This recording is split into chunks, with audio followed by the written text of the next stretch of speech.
जय श्री कृष्ण महाराज, जय श्री कृष्ण। जय श्री कृष्ण स्वामी जी, प्रणाम प्रणाम करता हूँ चरणों में। हरि ओम। जय श्री कृष्ण। हरि ओम। ओम आप्यायन्तु ममांगानि वाक्प्राणचक्षुः श्रोत्रमथो बलमिन्द्रियाणि च सर्वाणि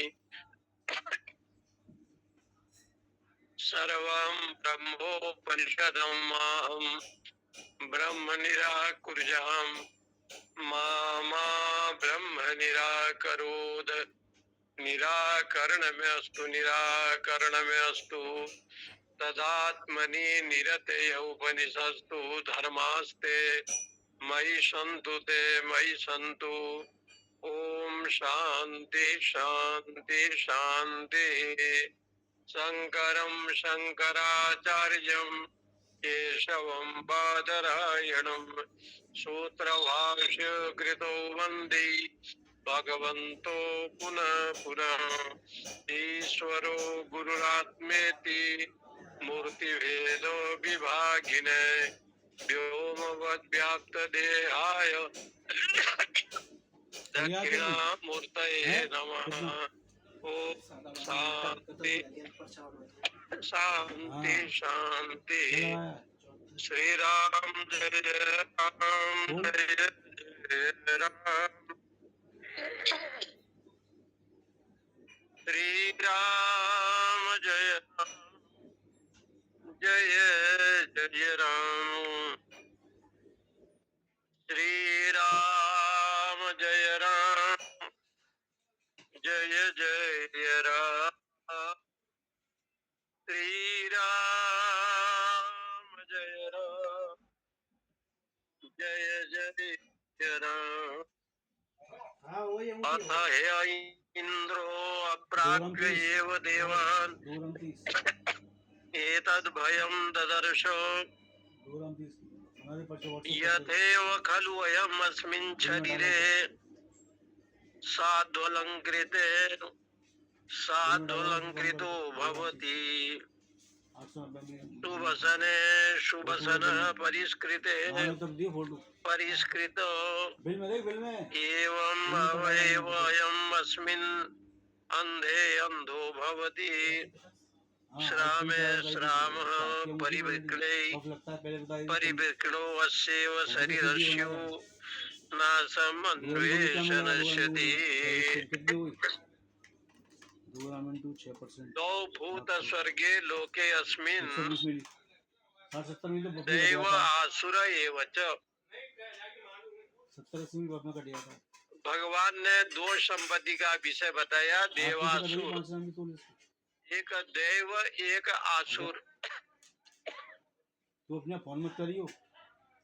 देवता जो होते हैं दिव्य कर्म करने वाले को शास्त्रों में देव कहा गया है। दिव्य भव दिव्य कर्म करता है, इसलिए उसका नाम है देवता। और असुर शब्द का प्रयोग इसलिए किया गया क्योंकि देवता की माता अदिति के यहाँ कश्यप ऋषि के यहाँ अदिति माता के गर्भ से देवता का जन्म हुआ और दीति से जो है ना दैत्य लोक का जन्म हुआ। ये जो दीति है, दीति का मतलब हो गया द्वैत बुद्धि रखने वाला। राग द्वेष से जो युक्त है अथवा नाम रूप संसार को सत्य जो मानता है अथवा तो हृदय को विदारण कर देता है, फाड़ देता है, तोड़ देता है। जैसे कोई स्त्री है, इसी के घर में बहू बन करके आई, उसके दो भाई हैं और दो भाई को अलग अलग कर दे, टुकड़े कर दे, बंटवारा कर दे, द्वैत बुद्धि आ जावे, आपस में जो है राग द्वेष का जन्म हो जाए, क्या हो जा दे रहा है भाई, सोना वैसे ही क्यों दे इसलिए रहा है? उनको कहते हैं दीति। और सोने ऐसे की 50 से दीति, कम कर। हाँ सही है। वो भी कश्यप ऋषि के पत्नी है। खर्च करा ली 70 बैठा हुआ उसमें 8 दिन से। कश्यप पेट्रोल ये दो। हाँ, 13 पत्नियां हैं कश्यप की। रिया घर पे दीदी जब फोन आया तब दीदी को सोना पैसा लेके मान लो 10 इंद्रियां, मन, ये बुद्धि, 71 पैसा मंगा अहंकार, दी, पर्ची करा ले आरती से। ये हो गए 13। ये 13 पत्नियां किसके हैं? कश्यप ऋषि के हैं। तम ब्रह्मा तम पश्यति इति कश्यप। जो ब्रह्म को देखता है उसका नाम है कश्यप। चेतना को कश्यप बताया। इस जो प्राण तत्व है ये है कश्यप। इनके 13 पत्नियां हैं, 5 ज्ञानेन्द्रिय, कर्मेंद्रिय, तो पूछ रहा हो क्या आप लिखाया? मन, बुद्धि, अहंकार। पूछी तो उससे 13 पत्नियां हैं। लिखाया। उसमें जो बुद्धि शब्द आया है वो बुद्धि का 2 भाग है। एक द्वैत बुद्धि, अद्वैत बुद्धि। जो बुद्धि निश्चय करती है उसके 2 विभाग शास्त्रों में बताया। एक द्वैतात्मक है, एक अद्वैतात्मक है। जो सत्संग भजन सत्पुरुषों के चरणों में नहीं है उसका बुद्धि अयथार्थ बुद्धि है। और अयथार्थ बुद्धि को गीता जी में व्यवसायित्मिका बुद्धि का है। व्यवसायित्मिका का अर्थ होता है भेद बुद्धि, व्यापारी बुद्धि। क्योंकि व्यापारी लोग सत्संग में भी, भगवत कथा में भी लाभ देखता है। व्यापारी हमेशा लाभ देखता है तब कोई व्यापार काम करता है। बिना लाभ के वो व्यापार में जाएगा नहीं। इसलिए उसके दृष्टि हमेशा लाभ रहता है। तो ऐसे बुद्धि है कि कोई भी कर्म करता है तो उसको लगता है कि इसमें हमारा स्वार्थ क्या होगा, हमारा स्वार्थ पूर्ण होगा कि नहीं होगा। इसलिए कश्यप ऋषि के यहाँ जो द्वैत बुद्धि है इनके यहाँ दैत्यों का जन्म हुआ, असुरों का जन्म हुआ। और उस असुरों में भी ऐसे असुर हैं जिनमें इनके पक्ष आया हिरण्यकश्यपु के वंशज। उसी में भक्त शिरोमणि प्रहलाद जी हुए। प्रहलाद जी सबसे छोटे बेटे माने गए हैं भागवत जी में। हिरण्यकश्यपु और कयाधु के 5 पुत्र थे। 5 बेटे में 4 बेटे असुर थे और 5वां नंबर के जो पुत्र हुआ उसका नाम पड़ा प्रहलाद। ये प्रहलाद भगवत कृपा साक्षात भगवान के अंश थे, इसलिए प्रहलाद जी भक्त श्रेष्ठ माने गए। और इसी के पुत्र हुए विरोचन। जैसे सब्जी बनाते हैं तो थोड़ा हल्दी दे देते हैं और थोड़ा जीरा दे देते हैं तो सब्जी का स्वाद थोड़ा आ जाता है। तो बताया था। और सब्जी जैसे भी हो अच्छा लगने लगता है थोड़ा। फोटो है तो नहीं। क्योंकि बिना हल्दी, बिना मिर्चा के, बिना जीरा मसाला के सब्जी थोड़ा अच्छा नहीं लगता। इसी प्रकार से विरोचन शब्द का अर्थ होता है ये माता लोग जो देह में जो हल्दी 220 में 890 कच्चा हल्दी को पीस करके लगाते हैं या हल्दी लेकर के पत्थर के टुकड़ा में घिसते हैं और शरीर में पोतते हैं, लगाते हैं। कौन था? इसी का नाम हो जाता है विरोचन। रकार और लकार में भेद नहीं होता व्याकरण में, रलयोर अभेदा। तो लोग कह देते हैं विरोचन की जगह विलोचन भी बोल देते हैं, लेकिन उपनिषद में इनका नाम है विरोचन। रुच धातु है, उसका अर्थ है प्रकाश, दीप्ति अर्थ में इसका प्रयोग होता है, रुच दीप्तो। इस धातु से भी उपसर्ग लगा करके विरोचन शब्द बनता है। तो कभी कभी असुरों में भी बड़े ज्ञानी जन होते हैं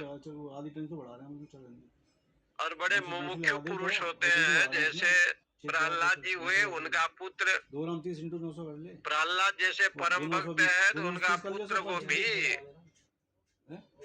परम भक्त तो नहीं था वो, लेकिन उनको भी बहुत ये सारे विषय का ज्ञान था, क्योंकि प्रहलाद जी साक्षात वैष्णव जैसे थे, भगवान के परम भक्त थे, परम वैष्णव थे। इसलिए उस अंश का प्रभाव भी विरोचन के पास रहा।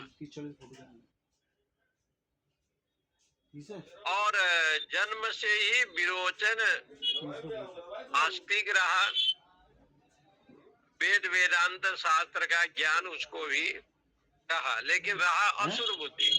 30 है, अभी 30 खींची थी। असुर बुद्धि होने के कारण से उसने ब्रह्मा जी के यहाँ 32 वर्ष तक ब्रह्मचर्य का पालन किया। और उन्होंने कहा जो नेत्र से अक्षिणी पुरुषो दृश्य थे, जो तुम अक्षिणी पुरुष आंख से देखते हो, क्या देखते हो? जैसे शरीर को देखा, तो शरीर से मैं क्या देखा? तो कहा सूर्य का प्रकाश है, तो छाया दिखाई पड़ा। तो कहा छाया ही आत्मा है। ये दोनों को बताया, इंद्र को भी बताया और विरोचन को भी बताया। तो ये विरोचन जो असुर बुद्धि था, इसने सोचा कि जब इस प्रकार के भाव है, देहात्म को ही आत्मा जब आप कहते हैं, तो उसके बुद्धि ने इसको मान लिया कि बात प्रजापति जी ठीक कह रहे हैं, और घर चलाया और असुरों से कहने लगा कि मैंने आत्मा को जान लिया। उसने जो देह में जो छाया है, दर्पण में जो मुख का प्रतिबिंब है, पैसे कब कटेंगे? घड़ा शराब उदन में जो अपना चेहरा है, जैसे चंद्रमा का है, सूर्य का है, जब मनुष्य घड़े में देखता है, पानी को देखता है, तो अपना चेहरा प्रतिबिंब दिखाई देता है। तो कहा उसी को जो है ना, उसने कहा कि यही तो आत्मा है, क्योंकि ब्रह्मा जैसे ज्ञानी जो जगत को बनाने वाले प्रजापति हैं, वो कह रहे हैं, तो विश्वास हो गया और बिना कुछ प्रश्न किए वो चला। इसका मतलब कि रोचन मतलब हो गया कि प्रकाश, आप प्रकाश की ओर जाना चाहते हैं, ज्ञान रूपी सूर्य को प्राप्त करना चाहते हैं, आत्मा को प्राप्त करना चाहते हैं, ब्रह्म का चिंतन करना चाहते हैं, ब्रह्मी भाव होना चाहते हैं। लेकिन इस उदाहरण से ये सिद्ध होता है कि कितना भी तीक्ष्ण बुद्धि हो, मैसेज कर दिया था, जब तक जिज्ञासा का उदय नहीं होता ना, तब तक अपरोक्ष ज्ञान का बोध नहीं होता। विरोचन में 32 वर्ष तक ब्रह्मचर्य रहने के बावजूद भी जैसे भगवान नारद में तीव्र जिज्ञासा की उत्पत्ति हुई, और सनत कुमार के पास वो पहुंच करके पूछा कि मैं ये जानता हूँ, ये जानता हूँ। सनत कुमार ने सब में दोष दिखाया, नाम में दोष है, रूप में दोष है, अन्न में दोष है, जल में दोष है, अंतिम में प्राण तक ले गए। प्राण जिसको कहते हैं वो भी ये तो वायु है, श्वास और प्रश्वास का एक लक्षण है, इसको प्राण नहीं कहते। प्राण जिसको कहते हैं वो भिन्न है, क्योंकि समाधि काल में जोगी लोग प्राण वायु को रोक देते हैं। प्राणस्य प्राणम, प्राण का भी जो प्राण है वो परमेश्वर है। अंतिम में नारद के जिज्ञासा को देख करके महर्षि सनत कुमार जी ने भूमा शब्द तक ले गए थे। कहा वो नीचे से प्रारंभ किया आप, और प्रारंभिक कक्षा से प्रारंभ करते करते उसको बोध कराते कराते अंतिम में ब्रह्म तत्व की जब व्याख्या की तो ब्रह्म को कहा वो ब्रह्म भूमा है, सर्वव्यापक है, महान है, अनिर्वचनीय है और निर्विषय है, निर्विषय ब्रह्म है। यह साक्षात अपरोक्षात ब्रह्म, उसकी आरती करेगी पर्ची, ब्रह्म की बात वहाँ पर उठाए। किसी और को देना होगा? इसके साथ जीव का जो जिज्ञासा है, ज्ञानम की प्राप्ति का, ज्ञातुम इच्छा जिज्ञासा, वो कैसे मानेगा तू? वो जिज्ञासा ही उसको ऊपर उठा ले जाता है, लगन 500 ले लिया, हाँ, और उतने में ही वो प्रसन्न हो जाए। चांदी ज्यादा होगी, तो इसलिए वो कहते हैं कि वास्तविक में ये जो जिज्ञासा यहाँ हुई, असुरों की जिज्ञासा कहाँ तक होगा? उसके बुद्धि निश्चय करती है देहात्म भाव का अभाव भी बने, देह में सत्यत्व बुद्धि छिपा हुआ है, इसलिए वो जिज्ञासा नहीं कर पाया विरोचन। अपने देह रूपी आत्मा को ही, छाया को ही उसने आत्मा समझ करके अपने राज्य में चलाया। अतः इंद्रो अप्राप्य एव, इसलिए जो है इंद्र ने सोचा कि मैं देवता के पास जाना नहीं है। अप्राप्य एव देवानाम एतद् भयम ददर्श, उसने कहा कि मुझे शंका है, भय है। यथा एव खलु अयम अस्मिन शरीरे, ये शरीर को मान लीजिए अलंकार आपने कर दिया, सोना चांदी लगाया, छाया आपको दिखाई दिया, इसका मतलब आत्मा जो है सोना चांदी पहना है, आत्मा जो है कोई कपड़ा वस्त्र पहना है, इसे मानना ये थोड़ा अनुचित लगता है। इसमें आत्मा का तो कोई महत्व नहीं है, लेकिन ऐसे लगता है कि साधु अलंकृतो भवति, ये तो देह का विषय है, इसमें आत्मा का कोई महत्व नहीं है। परिष्कृत एवमेव अस्मिन अंधो, जैसे किसी व्यक्ति है और एक आंख नहीं है, अंधा है, लेकिन उसको मान लीजिए ज्ञान हो गया तो अंधा ही माना जाएगा ना। अंधे को अंधे कहने पर कोई दोष नहीं है, क्योंकि वो अंधा है। अंधा का मतलब दोनों आंख नहीं है, दोनों नेत्र नहीं है, नेत्र अभाव हो गया तो अंधा है। तो अंधा को आप अंधे कहें और अंधे को ही आत्मा समझ लें, तो ये उचित नहीं है। यम अस्मिन अंधे अंधो भवति सामे साम परिविक्ने, इसलिए ये कहते हैं कि वास्तविक में देह का कोई अंग खंडित हो गया तो आत्मा खंडित हो गया, यानी शरीर से शरीर का नाश हो जाने पर आत्मा का नाश हो गया, तो ये आत्मा चला गया, क्योंकि देह को ही आप जो है आत्मा मानते हो। और देह के नाश होने पर भी वह भी नष्ट हो गया, आत्मा भी, ऐसे मानना उचित नहीं है। ऐसे विचार करने लगा इंद्र देवता, देवराज इंद्र ने विचार किया। न मात्रम भोग्यम पश्यामि स समित पाणी, पुनरेवायतम प्रजापतिरुवाचो। इस प्रकार से नाना भाव को चिंतन करते हुए देह के छाया को ही आत्मा समझ लेना, जो विरोचन ने समझा था। इसके बुद्धि के अंदर ये भाव नहीं जगा। कहा कि ये भाव परिपक्व नहीं है। न मात्रम भोग्यम पश्यामि, इसलिए वास्तविक में मुझे भोग्य नहीं देखता, कोई बोध का विषय नहीं है।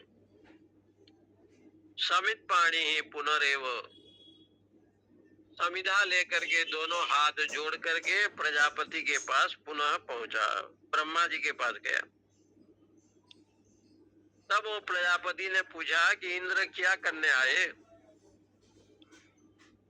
मघवन शांत हृदय, क्योंकि मघवन शब्द जो आता है, मघवन, बिड़ोजा, ये सब इंद्र का नाम है। मेघ को आज्ञा देने का काम इंद्र करते हैं वर्षा के लिए, और इनके आज्ञा के बिना कोई मेघ वर्षा नहीं करता, इसलिए इनका नाम पड़ गया मघवन। इनको बिडोजा भी आया है, बिडो का प्रयोग आया है। बिडोजा इसलिए है कि गौतम की पत्नी अहल्या के प्रति ये जब गए थे तो उस समय गौतम रूप धारण किया, और गौतम तपस्या करके जब आए तो एक बिल्ली को देखा, बहुत सुंदर बिल्ली। बोला हमारे आश्रम में न चूहा है न बिल्ली है, बिल्ली कहाँ से है? तो बिल्ली को कहते हैं संस्कृत में बिड़ोजा। गौतम के डर से इंद्र बिल्ली रूप धारण करके भाग गया। उस बिल्ली को देख करके गौतम जी ने कहा कि हमारे कुटिया के अंदर कोई बिल्ली कभी देखा नहीं, आज के क्यों देखा? ध्यान से जब देखा, तपस्वी थे, तो सामने इंद्र को देखा और वो सर्वज्ञ महापुरुष थे, उनको बोध हो गया, इसलिए इनका नाम पड़ गया बिड़ोजा। मघवन बिड़ोजा ऐसे शब्द भी प्रयोग आता है, मघवन, क्योंकि मेघ के द्वारा आप वर्षा करते हैं, इसलिए ब्रह्मा जी ने कहा कि तुम्हारा नाम मघवन है। शांत हृदय, आज बड़े शांत चित्त में आए हो। कभी तो तुम देवता ऐश्वर्य के मालिक हो, कभी शांत होने वाले हो नहीं। गंधर्वों के साथ, कभी अप्सराओं के साथ, कभी उर्वशी के साथ, कभी कोई ऋषि तपस्या करता है उसको विघ्न डालने के लिए गए, भरत जी राम जी को मनाने के लिए गए, उसको विघ्न डालने के लिए गए। इसलिए कभी शांत होकर के तो रहते नहीं, आपका चित्त अशांत रहता है। लेकिन आज शांत चित्त में, शांत हृदय प्रापराजी, शांत चित्त होकर के जब ब्रह्मा जी ने देखा कि आज ये फल जो 32 वर्ष तक ब्रह्मचर्य व्रत का जो पालन किया, उसका ये हेतु है कि इंद्रियां इसमें विचलित नहीं है। और ये दूसरा हेतु है कि इनको आत्मा की जिज्ञासु, आत्मा का ज्ञान चाहिए, आत्मा क्या है जानना चाहते हैं। इसलिए गुरु के पास जब जावे तो समित पानी होकर के जावे, दोनों हाथ में समिधा लेकर के जा करके ये कहता है, ये समिधा का अर्थ है जैसे लकड़ी को अग्नि जो है ना भस्म कर देता है, ऐसे मेरा अनेक जन्म जन्मांतर का जो पाप है आपके ब्रह्म विद्या के उपदेश से तब भस्म हो जाए। ओम क्रतो स्मरः कृतम स्मरः, सब नाश हो जाए। इसलिए भगवान प्रजापति ने देखा और इंद्र को कहा। दूसरा अर्थ है कि जब गुरु के पास जाए, महापुरुषों के पास जाए, शांत चित्त होकर के जाए। इसका मतलब संसार का जो बाजार है, संसार का जो प्रपंच है, चित्त वृत्ति से हटा दे। चित्त वृत्ति से शांत चित्त होकर के जा। महात्मा जी राजा के पास गए तो राजा को मिलना चाहते थे। उनके नौकर ने मना कर दिया कि हमारे राजा पूजा में है। तो साधु ने कहा कि तुम्हारे राजा तो अभी पूजा में तो नहीं है, अभी तो दिल्ली के चांदनी चौक में जूता खरीद रहा है। वो कहा राजा तो अंदर बैठे हैं। जब ध्यान करके उठा, पूजा वूजा करके, तो उनके मंत्री ने पूछा, आप इतना समय पर बाजार में गए थे क्या? उन्होंने कहा मेरा मन जो है ना बाजार में चला गया, मैं जूते की चप्पल की दुकान पर घूम रहा था। तुम्हारो कल उसने कहा महात्मा जी ने मुझे कहा था कि तुम्हारे राजा पूजा में नहीं है, इस समय बाजार में। इसका मतलब प्रपंच में जीव रहता है, प्रपंच अपने मन से हटा दे तब तो चित्त वृत्ति शांत होगा ना। विहाज कामान यह सर्वान पुमान चरति निष्प्रिय निर्ममो निरहंकार स शांति मधिगच्छति। जिस समय कामना को छोड़ देता है, व्याह्य कामान यह सर्वान पुमान चरति निष्प्रिय हो, निष्प्रिय हो करके संसार में रहता है, निर्ममो ममता से रहित है, निरहंकार वृत्ति से, तो शांतिम अधिगच्छति, वो शांति को प्राप्त करता है। इसलिए यहाँ पर कहते हैं कि आपका प्रपंच जो है ना चित्त में न रहे। यथेव खलुयम भगवो, उन्होंने कहा इंद्र ने कि जैसे आप छाया को आत्मा कहा, ये आत्मा के विषय में जैसे शरीर है खंडित हो गया तो आत्मा तो खंडित हो गया। सुंदर वस्त्र मैंने धारण किया तो आत्मा भी सुंदर वस्त्र धारण किया, क्योंकि देह में कोई विषय आया तो उसी को ही आत्मा कहेंगे। शरीर के नाश होने पर, देह का नाश होने पर आत्मा का नाश हो गया। शरीरस्य नाशम अन्वेषम नश्यति न हम अत्र भोग्यम पश्यामि। इसलिए ये आत्मा है जो आपने कहा था, इसको मुझे ये मेरे जीवन में उचित नहीं लगता, ये अनुचित लग रहा है। इसलिए मेरे मन में ये संशय है। इस प्रकार से इंद्र जी ने तर्क वितर्क किया। ये इंद्र ने तो कहा, विरोचन ने तो कुछ नहीं कहा, ब्रह्मा जी ने पूछा, वो तो शांत हृदय से अपने घर चला गया। एवं एव येषम अघवन इति होवाचो च एतम तु एव ते भूयो अनुवाख्यास्यामि बलापराणि द्वात्रिंशतं वर्षाणि इति सह अपराणि द्वात्रिंशतं वर्षाणि उपवास तस्मै होवाच। कहा यदि तुम्हारे मन में जिज्ञासा है तो ये आत्म तत्व के विषय में पुनः मैं तुम्हें बताऊं, लेकिन द्वात्रिंशतं वर्षाणि इति पुनः 32 वर्ष तक ब्रह्मचर्य धारण करना पड़ेगा। पहले तो 32 वर्ष तक वो धारण किया था, अब कहा कि 32 वर्ष तक पुनः ब्रह्मचर्य व्रत का पालन करो, तब मैं तुम्हें आत्मविद्या का विषय बताऊं। इससे ये सिद्ध होता है कि भगवान शंकराचार्य महाराज ने जहां भी वेदांत की बात कही है तो उन्होंने षट संपत्ति की बात कही है। षट संपत्ति साधक के जीवन में होना चाहिए। सम दम तितिक्षा उपरति श्रद्धा समाधान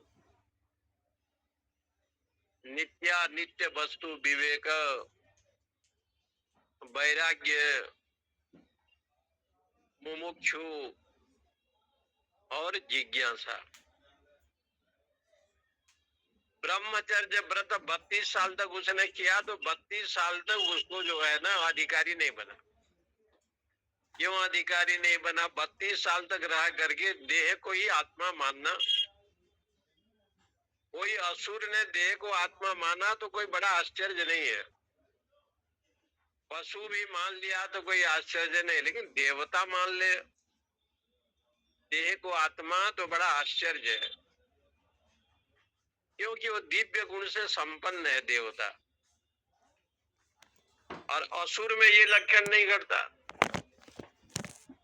असुषु विषयेषु इंद्रियेषु जे रमन्ते ते असुरा।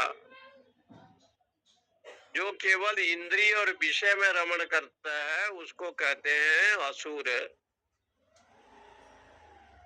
असुर संपत्ति के धनी है इसलिए उनको कहते हैं असुर। इसलिए उनके माता तो दीति है लेकिन पिता तो एक है, कश्यप।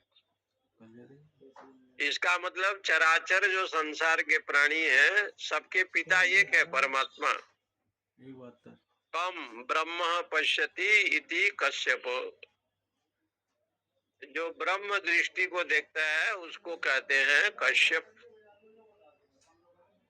कम सुखम पश्यति, जो सुख में रहना चाहता है उसका नाम है कश्यप। कम जलम पश्यति, जल क्या है? श्रद्धा। श्रद्धा रूपी जल में जो विचरण करता है उसको कहते हैं कश्यप। इसलिए कम का कई अर्थ बताए।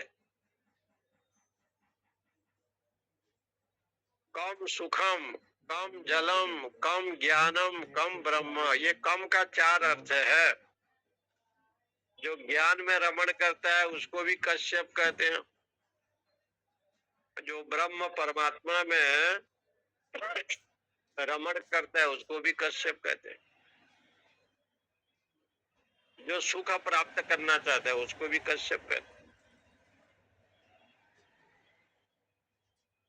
और जिनके जीवन में ब्रह्म की जिज्ञासा हो वो भी कश्यप है। कश्यप तो एक है लेकिन पत्नियां भिन्न भिन्न। अदिति नाम की पत्नी है जिनके घर से देवता लोग का जन्म होता है।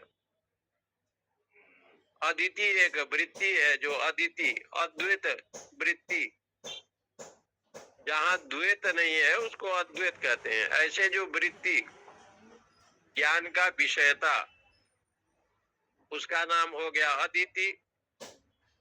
उसके यहाँ जो भी जन्म होगा देवता होगा, दिव्य कर्म करने वाला पुत्र होगा, कुपुत्र नहीं होगा। लेकिन मान लीजिए बुद्धि वृत्ति द्वैत हो गया, दीति हो गया तो असुर होंगे, द्वैत भाव आ गया। असुर में बड़े बड़े ज्ञानी हुए हैं लेकिन ज्ञानी होने पर भी असुर भाव को छोड़ा नहीं, जैसे बाणासुर, जैसे विरोचन, ये असुर। लेकिन असुर होने पर भी प्रहलाद में ये सब लक्षण नहीं था। इसलिए भगवान ने कहा दैत्यानाम प्रहलाद अस्मि। जितने भी असुर हैं मैं प्रहलाद में असुर भाव एक भी नहीं था, क्योंकि भगवान के साक्षात भगवत अवतारी थे। विभीषण में ये नहीं था, असुर होने पर भी ये नहीं था। इनके वंशज में ऐसे असुर वृत्ति तो कहीं कहीं आया लेकिन असुर वृत्ति हट गया। बलि में असुर वृत्ति रहा, तू क्या रहता तू तो बनना क्योंकि वो 100 यज्ञ करके इंद्र बनना चाहता था। हुआ है, देख लो तुम। और शुक्राचार्य ने रुक 100 जाओ, रुक यज्ञ जाओ। कराने का प्रण लिया था। 99 यज्ञ समापन करके एक यज्ञ हो रहा था, तब वामन का अवतार हुआ और बलि से मांगा, भूल जाओ, बनिया भूल 3 जाओ। पैर की भूमि मांगी। छोड़ने को भूल असुर जाओ। वृत्ति तो उनके भी पास था, लेकिन जब भगवान बलि जी ने उनके माथे पर अपना चरण रखा तो बलि का जो आसुरी वृत्ति था ना, वो खत्म हो गया, समापन हो गया। क्योंकि भगवान का चरण जब पड़ा तो बलि जी की आसुरी वृत्ति और रहा नहीं, अपने आप नाश हो। तो कभी कभी असुरों में ये सब भाव आते, लेकिन इनके वंश में आसुर वृत्ति का अभाव भी देखा गया है। जैसे विरोचन, जैसे बलि, बलि का बेटा बाणासुर। बाणासुर के सामने जब महादेव जी प्रकट हो गए तो आसुरी वृत्ति का अभाव हो गया। क्योंकि जब विष्णु कृष्ण के साथ युद्ध हुआ तो भगवान शंकर भी आए, दोनों का युद्ध होने लगा, बाद में समझौता हो गया। सहस्त्रा अर्जुन, सहस्त्र हाथ था बाणासुर का, भगवान ने जब काट दिया और 4 हाथ बचे तो बाणासुर समझ गया कि ये साक्षात परमात्मा। बाणासुर ने क्षमा मांगा है और उस समय भगवान के चरणों में निवेदन किया है, कृष्ण के चरण। इससे सिद्ध होता है कि कभी कभी जो वृत्तियां होती है, द्वैत बुद्धि आ गया तो दीति हो गया। यहाँ पर अदिति का पुत्र इंद्र है, लेकिन अद्वैत परक नहीं है। इसलिए वो कह रहे हैं कि 32 साल तक ब्रह्मचर्य पूर्वक निवास करने पर इतना तो तुम पहुंचे हो कि तुम्हारे मन में सात्विक भाव का, जिज्ञासा का जन्म हुआ। वही 32 वर्ष ब्रह्मचर्य रहा विरोचन, लेकिन जिज्ञासा नहीं हुआ। एक बार जिज्ञासा हुई फिर नहीं हुआ, और इंद्र की पुनः जिज्ञासा हुई। क्योंकि ये महत्व है, तुमने उस आत्म तत्व प्राप्त करने की इच्छा व्यक्त की, देह को आत्मा नहीं माना। स्वप्ने महिमानम चरति एष आत्मा इति होवाचो एतद अमृतम अभयम एतद ब्रह्म इति सह शांत हृदयः प्रब्रवाच सह प्राप्य एव देवान् एतद भयम ददर्शो तद यद अपि इदं शरीरम अंधम भवति अंधम स भवति यदि श्रावम अस्नामो नैवम यो एव योऽस्य दोषेण दुष्यति। कहते हैं जैसे स एष स्वप्ने महिमानश्चरति एष, जो स्वप्न में आप देखते हैं सोते समय, वहां जो चैतन्य है उसको आत्मा समझो, ये आत्मा है। और जिसको हम आत्मा कहते हैं तद अमृतम, वही अमृत है, अभय है, वही। ऐसे उन्होंने कहा सशांत हृदयम प्रव्रवाजो। जागृत अवस्था कोई ब्रह्म नहीं है, स्वप्न सुषुप्ति नहीं है, लेकिन उसमें जो चैतन्य है उसी को ही ब्रह्म कहते हैं, उस समय जो रहता है। इसलिए कहते हैं तद अमृतम अभयम एतद ब्रह्म इति सशांत हृदय प्रव्रवाच। वही ब्रह्म है। ऐसे सुन करके इंद्र बड़े शांत भाव से देवान एतद भयम जा करके जो है वो देवलोक में गए। ऐसे जाने की इच्छा की। तदर्शम तद यदि विदम शरीरम अंधम भवति। जैसे स्वप्न में कोई अंधा हो जाए तो जब जगता है तो अंधा रहता नहीं, इस प्रकार से पुनः वो विचार किए और विचार करके मन में सोचने लगे कि यहाँ 32 वर्ष तक ब्रह्मचर्य पूर्वक प्रजापति के यहाँ जो ये शरीर संबंधी जो बात कर रहे हैं, न अन्यते न अस्य स्वाम्येन सामो घ्रंथि त्वेव एनम विच्छादयन्ति इव अभिप्रिय वेता एव भवति अपि रोदति इव नाहम अत्र भोग्यम पश्यामि। तो कहते हैं न बधे न अस्य अन्यते, इस देह के नाश होने पर वो तो नाश होता नहीं है। देह को आत्मा हम कैसे समझे? यदि ब्रह्मा कह रहे हैं कि देह आत्मा है तो देह नाश हो गया, तो लेकिन जो चेतन है उसका नाश नहीं होता। इससे सिद्ध हुआ कि देह आत्मा नहीं है। ये विचार करने लगे इंद्र।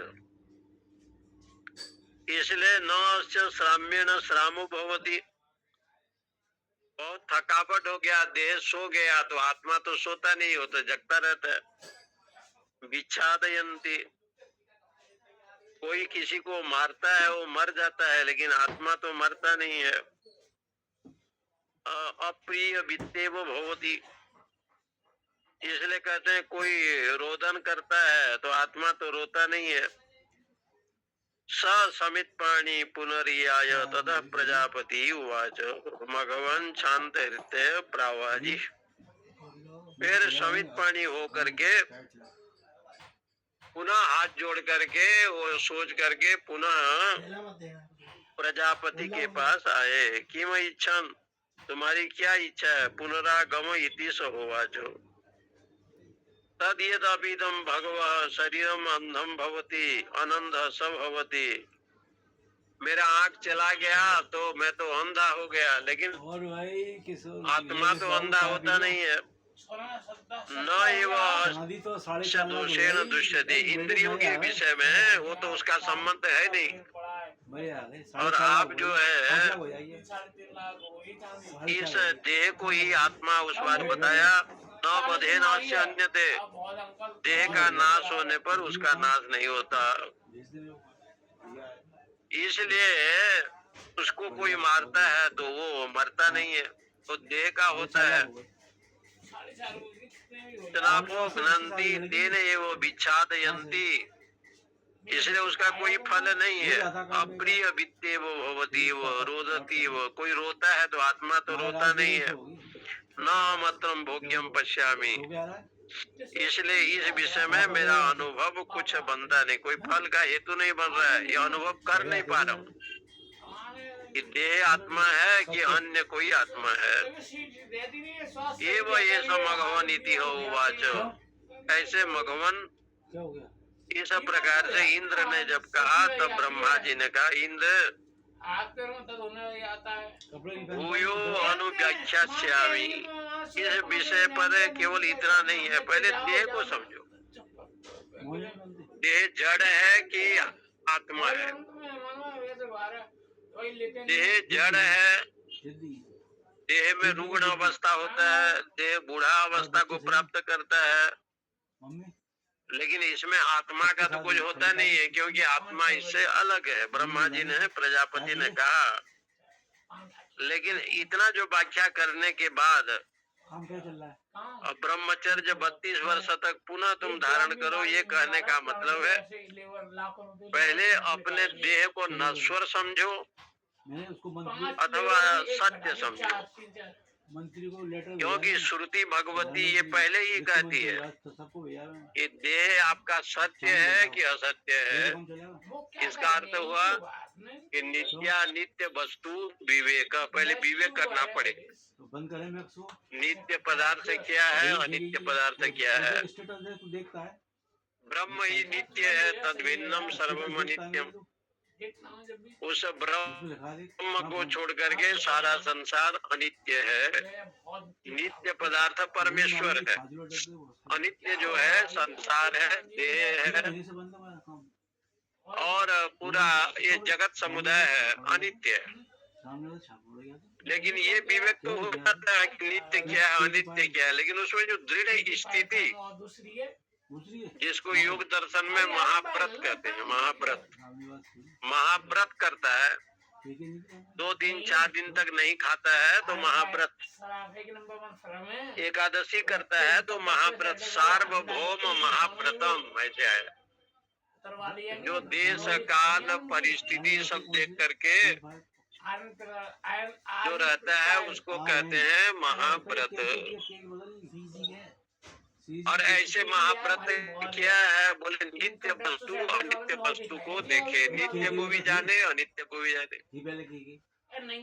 नित्य को किसके द्वारा जाने, शास्त्र गुरु वेद वेदांत के द्वारा, और अनित्य को भी किसके द्वारा जाने, शास्त्र गुरु वेद वेदांत के द्वारा।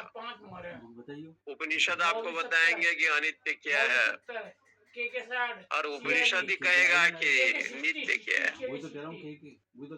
ब्रह्म नित्यम तद भिन्नम सर्वम अनित्यम।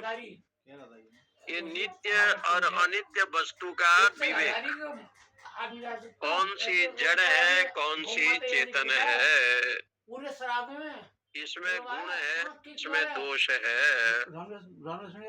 ये ज्ञान यहाँ पर बताने के लिए जड़ चेतन गुण दोषमय विश्व किन्न करता संत हंस गुण गहई पय परिहरि बारी बिका। इसलिए ब्रह्मा जी ने कहा कि तुम 32 वर्ष तक पुनः ब्रह्मचर्य व्रत पालन करो, और पहले उन्होंने सुषुप्ति काल का एक व्यवस्था दी। तत्र यद एतद् सुप्तः समस्तः संप्रसन्न स्वप्नम न विजानाति। इस अवस्था में ये पुरुष सोता है और सुषुप्ति में जाता है तो स्वप्न का अनुभव नहीं करता। ऐसा आत्मा, बोले वही आत्मा है। प्रजापति ने कहा एतद अमृतम, उसी को अमृत कहें, उसी को अभय कहें, एतद ब्रह्म, यही ब्रह्म है। ऐसे समझाया तो इंद्र ने सोचा कि यही हो सकता है। स शांत हृदय प्रब्रवाज, बड़े शांत जी से अपने कमरे में चले गए, कुटिया में चले गए। उसकी नौकरी लग गई। अप्राप्य एव देवान एतत् अयम ददर्श। लेकिन देवलोक में न जा करके वो ब्रह्मलोक में जहाँ रहते थे वहाँ गए। बोले ये कैसे कह दिया, सुषुप्ति अवस्था में जब जाता है तो कहता है न किंचित अवेदिशम, मैं इतना सोया कि मुझे कुछ पता नहीं चला। यही आत्मा होता तो मैं हूँ, ऐसे बोध कैसे हो गया। मैं हूँ इस प्रकार का बोध शरीर को नहीं हो रहा है। शरीर तो मुर्दा अवस्था में है, तो सुप्ति काल में है, लेकिन वो कहता है न किंचित अवेदिशम, मैं इतना सोया कि मुझे कुछ ज्ञान नहीं हो। तो कहते हैं कि भाई इस प्रकार का उसको जो बोध हो रहा है, लो एव इमानि भूतानि विनाशम, तो कहते हैं यह मैं हूँ, इस प्रकार को जानता है। लेकिन ये जानने वाला कौन है, ऐसे विचार उसके मन में आने लगा। क्योंकि ब्रह्मा जी ने कहा था सुषुप्ति काल में जिस अवस्था में आपको कोई स्वप्न आदि का दर्शन नहीं होता और केवल स्वप्न का अनुभव भी नहीं होता, ऐसे काल आता है सुषुप्त काल। और सुषुप्त काल में जो पुरुष रहता है वही आत्मा है। इंद्र के मन में आया, वो कहता है कि न किंचित अवेदिशम, मैंने इतना सोया, न स्वाप्सम, इतने सोने के बाद भी मुझे ज्ञान नहीं हुआ। इस प्रकार के ज्ञाने ही सदी ज्ञातु, सद्भाव अवगम्यते, ज्ञान होने पर ज्ञात का सत्ता जानी जाती है। शंकराचार्य भाष्य में लिखा है, ज्ञाने ही सति ज्ञातु सद्भाव अवगम्यते। ज्ञान होने पर ज्ञान की सत्ता को जान पाएंगे। ज्ञान जब तक नहीं होगा, ज्ञान की सत्ता को कैसे जानेंगे? कोई विषय का ज्ञान होगा तब तो उसके सत्ता का अनुभूति होगा। जैसे उदाहरण है कि द्रौपदी जी के वस्त्र को दुशासन खींच रहा है और भगवान वस्त्र अवतार के रूप में प्रकट हो गए हैं। 52,000 करोड़ वस्त्र जो है वह भगवान ने दी। इस बात का अनुभव तो द्रौपदी को भी हो रहा है, पांडवों को भी हो रहा है, दुर्योधन को भी हो रहा है, भीष्म को भी हो रहा है, सबको हो रहा है, विदुर को भी हो रहा है। लेकिन इस बात का संकेत द्रौपदी जी को स्वतः पता चल रहा है कि शिशुपाल वध के समय चक्र के द्वारा जिस अंगुली कट गया था और मेरे साड़ी को मैंने भगवान को अंगुली में जब बांधा आड़ करके, आज उनकी कृपा है कि वो वस्त्र के रूप में प्रकट हुए। मैंने एक टुकड़ा वस्त्र दिया तो आज भगवान जो है इतना करोड़ों वस्त्र के रूप में प्रदान किया। इसका मतलब आप कुछ देंगे तो परमात्मा उसको 1000 रूप में देगा। आप कोई पत्र दो, पुष्प दो, फल दो, जल दो, इसलिए 4 वस्तु नाम लिया ना, केवल पत्र नहीं कहा। तुलसी पत्ता दे दो, फूल दे दो, जल भी थोड़ा दे दो, और फल भी दे दीजिए। पत्र पुष्पम फलम तोयम, जल भी दीजिए। तो भगवान ने इसलिए कहा कि ये 4 वस्तु को गीता जी में बताया, पत्र पुष्पम फलम तोयम यो में भक्त्या प्रयच्छति। ये चारों में कोई भी चीज तो आप दे सकते हैं। बोले ऐसे आपने क्यों बताया? बोले सुगम है, इसमें ज्यादा मेहनत करना नहीं पड़ता। पत्र है, तुलसी का पत्ता मिला तो अच्छा है, फूल है, बहुत सुंदर फूल आपने भगवान को दिया, वो भी अच्छी बात है। पत्र पुष्पम फलम, फल लाए। जो फल लोग नहीं खा पाते हैं ऐसे फल भी लोग चढ़ाते हैं। देखा कि ये फल कोई खाने लायक नहीं है तो चढ़ा दिया। तो पत्रम पुष्पम फलम तोयम, तोयम भी दो, गंगा जल दीजिए, थोड़ा आचमनी के लिए भगवान को दे। ये सब कथा आती है भक्ति ग्रंथों में। आचमनार्थे जलम समर्पयामि, मैं आपको जल देता हूँ। और इसके ऊपर बहुत व्याख्या की, पत्र क्या है, पुष्प क्या है, फल क्या है, पानी क्या है। एक बाहर भाग का भी उदाहरण है, एक साधना का विषय भी है। तो यहाँ पर ये कहते हैं ज्ञाने ही सदैव, ज्ञान होगा तब तो आप ज्ञाता के विषय को जानेंगे। ज्ञान नहीं है तो जो ज्ञात पदार्थ है, घड़े का ज्ञान नहीं है, ये घड़ा कहाँ से बना, तो मिट्टी के सत्ता को नहीं न पहचानेंगे। मिट्टी के सत्ता को तब पहचानेंगे जब घड़े को समझ लेंगे कि ये माटी से बना हुआ है, तब तो मिट्टी के विषय को समझ लेंगे। जब सोने की माला, कंकड़, कुंडल को समझ लेंगे कि सोना से बना है, तो सुवर्ण की महत्ता को जानेंगे। इसलिए ये कहते हैं शंकराचार्य, ज्ञाने ही सति ज्ञातु सद्भाव अवगम्यते न असति ज्ञाने। बड़ा सुंदर लिखा। ज्ञान होने पर ही ज्ञाता का सत्ता जानी जाती है। ज्ञान के अभाव में नहीं जाना जाता। इसलिए यहाँ पर जो सोया हुआ जो व्यक्ति है, सुषुप्त पुरुष है, सो गया है, वो तो सो गया है, स्वप्न संसार में है, लेकिन स्वप्न में भी जो स्वप्न जो दिखाई पड़ रहा है, उस स्वप्न का ज्ञान कैसे होगा, ये तो तब जानेगा जब ज्ञाता को जानेगा। ज्ञाता जो चैतन्य है जब इस प्रकार से जानेगा। इसलिए सुषुप्त पुरुष को ज्ञान होना, जो सोया है वो सोते समय उसको ज्ञान नहीं होता कि मैं सोया हूँ, वो जानता है कि मैं सोया हूँ, स्वप्न देख रहा है, स्वप्न संसार में है। लेकिन आप स्वप्न संसार में जो स्वप्न देख रहे हैं वहां पर कौन है विद्यमान, ये इनके कहने का मतलब। वहां पर तो वही आत्मा चैतन्य है ना, जिसके द्वारा आप स्वप्न संसार को देख रहे हैं। क्योंकि आप सोए हैं, इंद्रियां सो गई हैं, लेकिन इंद्रियों में भी चेतना शक्ति का प्रवाह वो कौन कर रहा है, बोले वही आत्मा कर रहा है।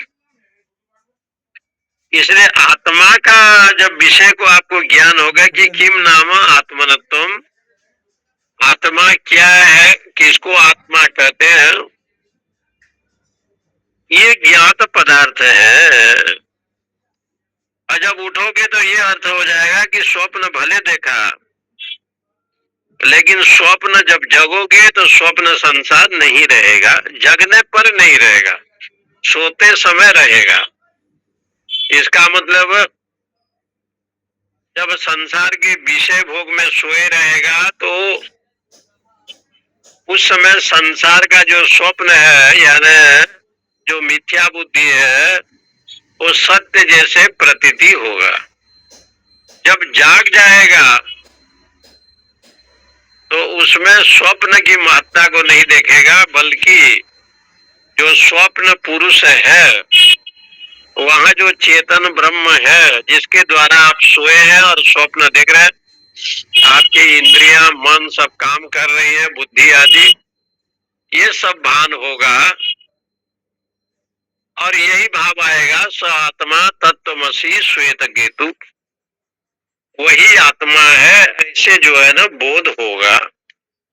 इस प्रकार से एक उन्होंने क्रम से ब्रह्मा जी ने इंद्र जी को समझाया। ओम पूर्णमद पूर्णमिदं पूर्णात् पूर्णमुदच्यते पूर्णस्य पूर्णमादाय पूर्णमेवावशिष्यते। ओम शांति शांति शांति। हरिओम हरिओम हरिओम स्वामी जी। जी। जय श्री कृष्ण, नारायण। जय श्री कृष्ण, जय श्री कृष्ण,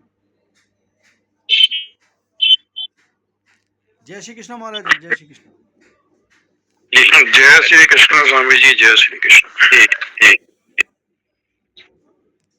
ओम नमो नारायण स्वामी जी, जय श्री कृष्ण। हरिओम स्वामी जी, हरिओम हरिओम। प्रणाम प्रणाम स्वामी जी, जय श्री राम। जय श्री राम, जय।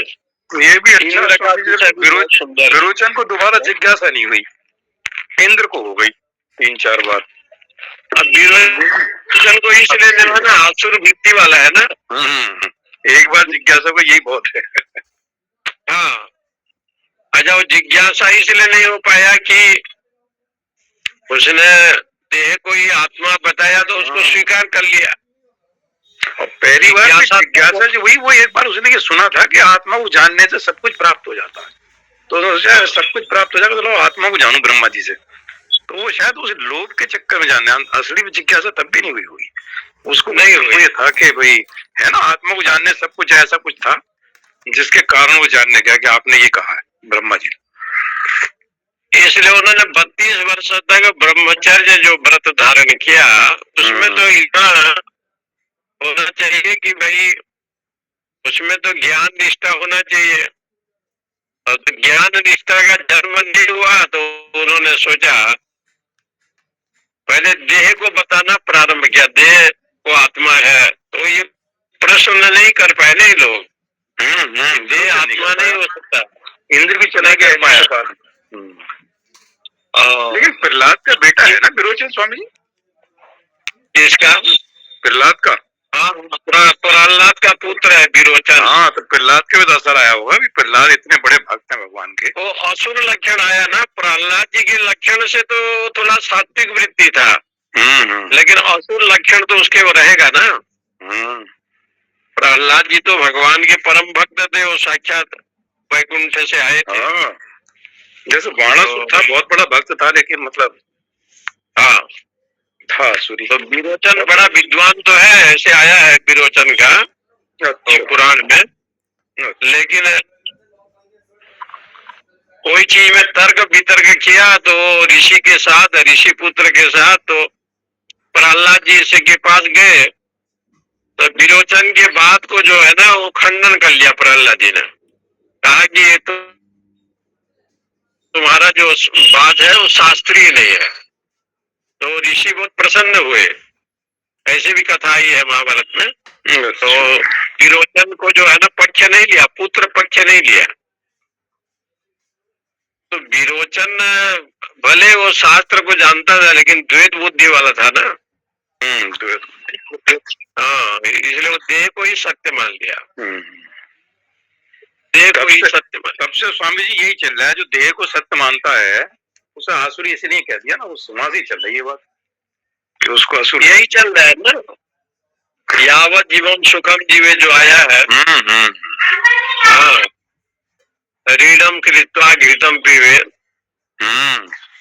भस्मीभूतस्य देहस्य पुनरागमन कुत। ये चार्वाक सिद्धांत अभी भी चल रहा है। उसको बढ़ा दिया रजनीश ने चार्वाक को।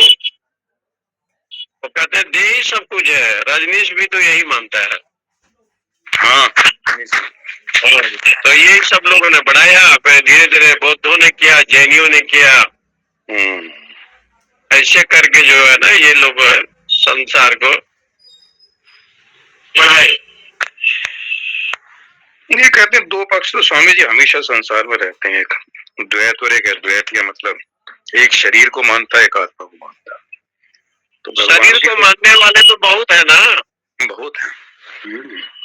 मनुष्याणाम सहस्रेषु कह करके इसलिए कहा ना, अनंत मनुष्यों में ज्ञानवान माम प्रपद्यते। कोई ज्ञानी एक होता है हजारों में से, है तो सब मनुष्य हैं, लेकिन एक ज्ञानी होना नाम जन्मंते का बहुत जन्मों के अंत में ज्ञानवान माम प्रपद्यते।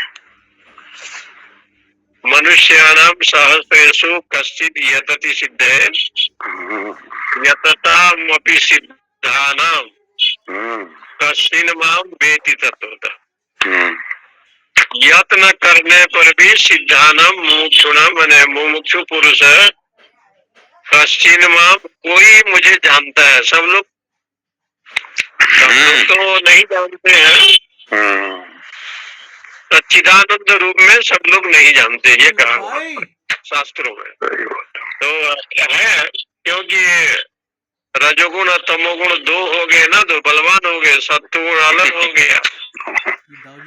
हाँ, फिर स्वामी जी उसमें श्लोक भी आया ना, यत्न करने पर भी योगी लोग मुझे जान पाते हैं, लेकिन जिसका अंतःकरण शुद्ध नहीं हुआ वो यत्न करने पर ही मुझे नहीं जानता। तो नहीं जानता, अंतःकरण तो शुद्ध चाहिए ना। यतुंत यत कृतात्मा कुछ है, कृतात्मा क्या है? यतन तो कृतात्मा है, ऐसे यतन तो ऐसे कुछ आया। ये यत्न के बिना तो, अंतःकरण की शुद्धि के बिना तो कोई चीज होगा नहीं ना। और अंतःकरण की शुद्धि क्या करेगा? वही आहार शुद्ध हो, सत्व शुद्धि। कल मैं भागवत पढ़ रहा था स्वामी जी, उसने कहा एक श्लोक आया चौथे स्कंद में, अंतःकरण की शुद्ध जब हो जाता है तो अंतःकरण के शुद्ध अंतःकरण को वसुदेव कहते हैं। और जब वसुदेव शुद्ध अंतःकरण को कहते हैं तो उसमें वासुदेव प्रकट होते हैं। वो तभी होते हैं जब शुद्ध अंतःकरण, शुद्ध अंतःकरण का नाम से वसुदेव रखा। सत्वम विशुद्धि, इस श्लोक है सत्वम विशुद्धि करके चौथे अध्याय के। सत्वम विशुद्धि विशुद्धम बहुत बढ़िया श्लोक है। नहीं, श्लोक ऐसे है, विशुद्ध सत्वम वसुदेव शब्दितम। ऐसा नहीं है, परिशुद्ध है। तो वसुदेव शब्दितम माने विशुद्ध अंतःकरण को वसुदेव कहते हैं। ये श्लोक पहले ही लिखा है, विशुद्ध सत्वम वसुदेव शब्दितम। और वसुदेव की जो पुत्र है वो वासुदेव। हाँ, भगवान चतुर्थ स्कंद के तीसरे उसमें है स्वामी जी, तीसरे सत्वम विशुद्धम वसुदेव शब्दितम यदि ये तत्र पुमान पावृत अपरावृत क्या है पावृत सत्वेत तस्मिन भगवान वासुदेवो दोक्षते में नमसा विधीयते। कहते हैं विशुद्ध अंतःकरण का नाम ही वसुदेव है, क्योंकि उसी में भगवान वासुदेव का अपरोक्ष अनुभव होता है। जब तक अंतःकरण शुद्ध नहीं होगा, शुद्ध अंतःकरण का नाम वसुदेव है, उसी में भगवान वासुदेव का अपरोक्ष अनुभव होता है। तो शुद्ध अंतःकरण माने विषयाकार वृत्ति का अभाव हो जाए। हाँ, अभाव हो गया, विषयाकार वृत्ति न बने। हाँ। तो शुद्ध अंतःकरण का मतलब यही है कि जिस अंतःकरण में मन बुद्धि में, और ये भगवान शंकर का बोला हुआ है। ये मैत्री जी विदुर जी को कह रहे हैं, भगवान शंकर ने बोला, उनका श्लोक है बोला, सत्वम विशुद्धम वसुदेव शब्दम। सत्वम विशुद्धम वसुदेव शब्दितम। बहुत सुंदर। यदि यते तत्र पुमान, पुमान क्या बोलते हैं? आप अपावृता होगा क्या है? पुमान मैंने पुरुष। पुरुष जिस समय अपावृता अज्ञान को जो है ना छोड़ देता है। अज्ञान को जब छोड़ देगा तब ना विशुद्ध अंतःकरण होगा। सत्वेत तस्मिन भगवान वासुदेव। हाँ, भगवान वासुदेव का तस्मिन सत्व मैंने अंतःकरण के शुद्ध होने पर भगवान वासुदेव ही प्रकट होते हैं। और वो वसुदेव जो है जीव है, और हृदय जो है ना उनका घर है। इसी का नाम जीव है। और क्या कह रहे हैं? वसुदेव जीव है, और वसुदेव को जीव लिया गया है, और उनका जो नंद गोकुल कहते हैं वो हृदय है। अच्छा, ये हृदय ही गोकुल है, क्योंकि गो माने हो गया इंद्रिया, कुल माने समुदाय। हृदय को लेकर के इंद्रियों के समुदाय, इसलिए गोकुल है। और इस गोकुल में जो है ना भगवान कृष्ण निवास करते हैं। कृष्ण माने प्राण हृदय में। अच्छा, जो आत्मा के रूप में विराजमान है, इसलिए उनका नाम है वासुदेव। अच्छा, क्योंकि चेतन प्राण रहेगा, आत्मा रहेगा तो सबको लेकर चलेगा ना, पूरा परिवार को। तो ये भगवान का परिवार सब हो गया, मन बुद्धि चित्त अहंकार पंच प्राण इंद्रिय, सारे लोग हो गए। 24-25 लोग जो है इनके घर के लोग हो गए। पूरा खानदान हो गया। हाँ, पूरा खानदान हो गए।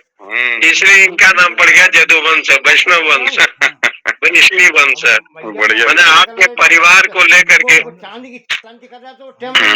परिवार को लेकर आपको चलना पड़ेगा, इसलिए इनका नाम पड़ गया वासुदेव। अच्छा, बसंती सर्वाणी भूतानी इति वसु, ऐसे आया है, शंकराचार्य ने ऐसे वहाँ लक्षण किया। अच्छा, बसंती सर्वाणी भूतानी इति वसु, माने जिसमें संपूर्ण भूत प्राणी रमण करते हैं उसको कहते हैं वसु। और वसुश्चासो देवश्च वासुदेव, जो जिसमें सारे देवता रमण करते हैं उनका नाम हो गया वासुदेव। ये विष्णु सहस्त्र नाम में आया है। वासुदेव संकर्षण प्रद्युम्न अनिरुद्ध, ये जब आया है और उसी में शंकराचार्य भाष्य एक बार पढ़ाएंगे आप लोगों को। विष्णु सहस्त्र नाम का बहुत मतलब, हाँ, विष्णु सहस्त्र नाम को शंकराचार्य भाष्य करा एक बार। व्याकरण पढ़ने की जरूरत नहीं पड़ेगा, उसमें इतना बढ़िया लिखा है। हमने भी सुना। हाँ, ये वासुदेव का अर्थ यही आता है। वसुदेव से अपत्यम, वासुदेव तो होगा वसुदेव का पुत्र, लेकिन वो वसु और देव दो शब्द है ना। वसु कहाँ पर है? वासनाद वासुदेवस्य वासितम भुवनत्रयम सर्वभूत निवासोस्ति वासुदेव नमस्तुते।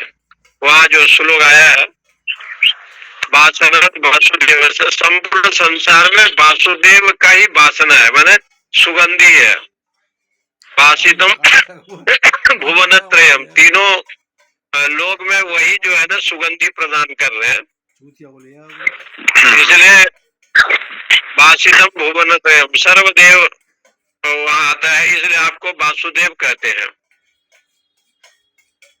एक श्लोक और है, यथा गच्छति सागरम, ये आता है, सर्वदेवम नमस्कारम वासुदेवम प्रतिगच्छति। जैसे सारे नदियां जो है ना समुद्र में जाती है, और जितने लोग प्रणाम करते हैं सारा प्रणाम कृष्ण में जाता है, इसलिए सर्वदेव नमस्कारम केशवम प्रतिगच्छति। आप कोई भी देवता को मानो कोई बात नहीं है, अंतिम में जो है ना सबकी पूजा पाठ और वासुदेव में ही जाता है।